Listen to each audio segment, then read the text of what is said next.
What's the impact of eating fish? Explained in under 2 minutes. 1. Food chains. Due to our demand for fish, more than 30% of the world's fisheries have been pushed beyond their limits. If we keep fishing at the current pace, there'll be no more fish left in the oceans by 2048.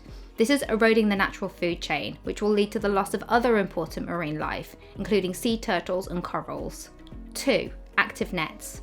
More than 650,000 marine animals, including dolphins, whales, seals and turtles, are killed or injured in fishing nets each year. In many cases, animals get caught and die in active nets. Thousands of dolphins are accidentally captured as bycatch in nets off the coast of France each year. Most, if not all, of these dolphins die and their bodies are simply tossed overboard.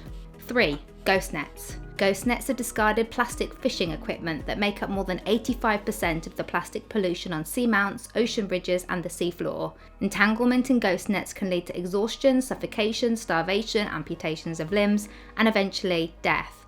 They harm coral reefs too, breaking corals, exposing them to disease, and even blocking the reefs from much needed sunlight. 4. Sport, catch and release. Sport fishing is responsible for killing almost 25% of overfished saltwater species. In some protected areas, people are told to release the fish that they catch, but this means these fish spend their lives repeatedly being caught, traumatized and injured, and this makes them vulnerable to disease and other ailments. Research has shown that 43% of fish released after being caught died within 6 days. 5. Our health. Fish swim about in sewage and pollution, and they absorb a toxin called mercury in their flesh.